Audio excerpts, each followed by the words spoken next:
Hey there, beautiful. It's Rebecca Ann, and welcome to Widow Pep Talks. This is a space just for you, my fellow widow sister, where I share quick, heartfelt pep talks to remind you of your worth, your strength, and your ability to rebuild after loss. Each week I'll drop by with a little boost of encouragement to help you move forward with hope, because trust me, you are so much more than your grief. Alright, let's dive in and get you feeling uplifted today. Let's talk about widow guilt. Oh yeah, that sneaky little gremlin that loves to whisper, you should have done more, or what if you just... Well, widow guilt, it's like having a permanent backseat driver in your mind, constantly nagging you about things you can't change. We've all had those thoughts. If only I had noticed something sooner, or what if I'd made a different decision? But here's the truth. You did the best you could with the information you had. Period. I've been there. I've had days where I'd sit and replay moments from my husband's illness or his final days, wondering if I could have somehow changed the outcome. I was so tired. But did I miss something? His greatest wish was to die at home, but he got an infection and was hospitalized. Never came out. In the early days of my grief, I kept asking myself, could I have done better? It's a brutal game that our minds like to play. But here's the reality.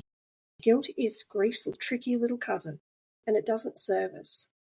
What's done is done, and we have to forgive ourselves for not being psychic or superhuman. Another layer of widow guilt often comes from the should-have-beens. Should I still be grieving this deeply? Should I already be moving forward?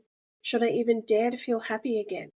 These questions can feel paralyzing, as if there's some unwritten rulebook we're supposed to follow for grieving the right way. But what I've come to learn is, there's no such thing as a perfect widow. Your grief and your journey is yours alone. The guilt tied to the what others might think or expect only serves to keep you stuck.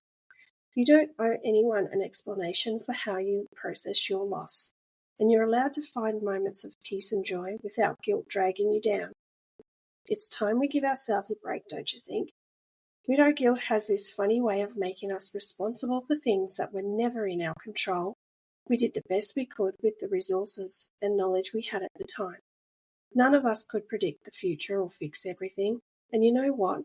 That's okay. What you did was enough, even when it feels like it wasn't. Let's stop holding ourselves to impossible standards. So the next time that sneaky guilt monster shows up, remind it who's boss. You are doing an incredible job navigating this messy, unpredictable journey.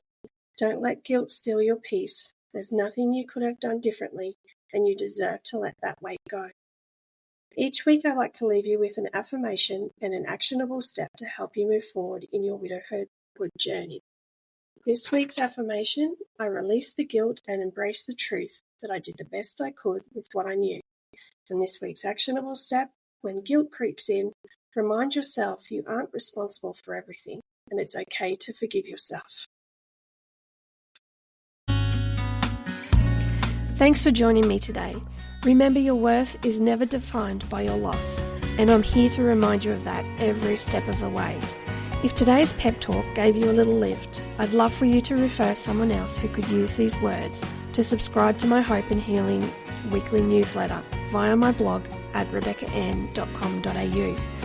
And if you're looking for more widow inspiration, tools and strategies to redesign your life post-loss, check out my YouTube channel, Rebecca Ann TV. Until next time, I'm Rebecca Ann, your fellow widow sister, and I'm always in your corner. You've got this.